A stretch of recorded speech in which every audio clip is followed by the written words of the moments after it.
There is nothing like a timeless classic that you can watch for the first time 50 years after it's made or 80 years after it's made and still enjoy the film. And you can watch it with people of all ages. Welcome to another episode of the Popcorn Confessional. This is Dave from Nerdbox, and I'm accompanied by my wife Jen, also from Nerdbox. And on this episode of the 31 Days of Halloween special, we are talking about the Blob. So fire up that Jiffy Pop and meet us in the booth.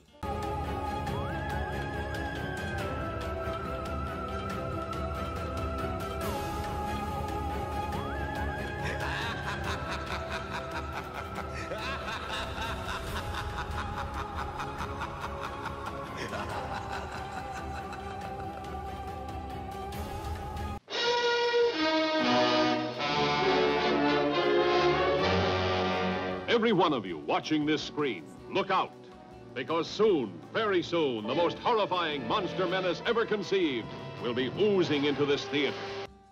Steve and his girlfriend Jane try to protect their hometown from a gelatinous alien life form that engulfs everything it touches after they witness the Blob destroying a doctor. But only they have seen the goo. And policeman Dave refuses to believe the kids without proof. Damn Dave. Problem. This is Steve McQueen's first credited role, and like I said, this is a timeless classic because I think you watched it for the first time with me. Yeah, well, my family didn't do a whole lot of watching movies. My parents don't really like movies. And she does not like classic horror movies that much. No. And we watched it with all of our kids, varying ages at the time, from teenagers to kids. They all loved it.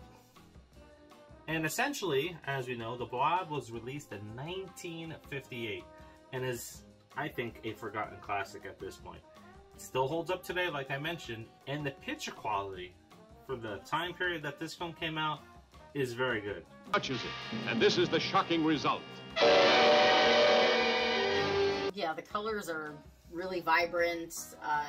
Doesn't look, super grainy. I think movies from the 80s looked more grainy than this one. So. Yeah, it's been preserved very well. Yeah. Now, the entertainment value is top-notch. The characters are not really cheesy. In fact, maybe they have some words that are no longer in style, but this is something that you can even see some kids doing today. His place, you gotta come now. Oh, wait a minute, Steve. Tell us what happened. Well, I'm trying to tell you. Now, this thing had killed the doc. Well, what was it? Stop with it, kid. But it's kind of like a mass that keeps getting bigger and bigger. Yeah, and I don't think that, even though they might use some words that don't really get used anymore, they don't sound stupid saying them, like with some movies where they're like, oh, gee, that's super terrific, like, and they just come off sounding cheesy.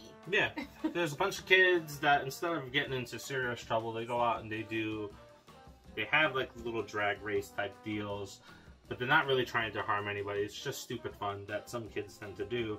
And when they see something happen in the film, they try to go and help. And when they try to convince adults, nobody wants to listen to them. Because, typical.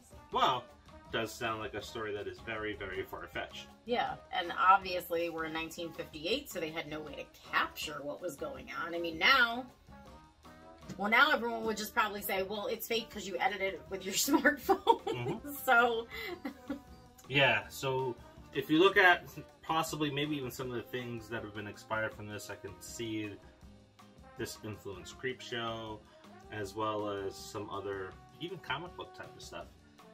While the movie may be a forgotten classic, it is celebrated every single July in Phoenixville, Pennsylvania, which is about 4 hours from us, which we got to get to eventually. And they reenact the theater scene in this movie. And then they have a big parade, and they have vendors. Blob Fest. Yes, which is pretty cool. It is great for all ages. It's not as slow as The Birds, because things pick up very quickly in it.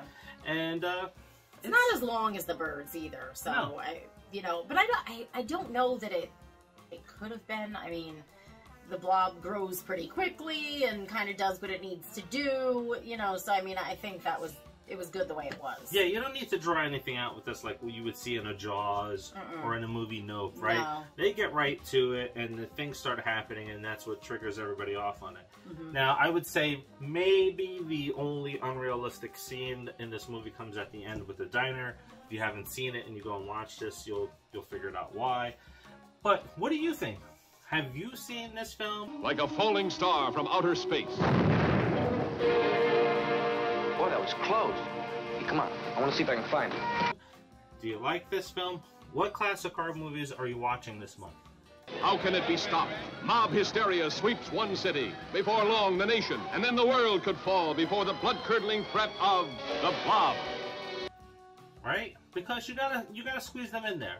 And I always think that it's a great way to introduce your younger kids to horror movies before just throwing them into the deep end with the blood and guts and saying, hey, good luck, and then maybe scarring them for life. Or maybe they don't ever have an appreciation for horror films or a film itself because of where they started.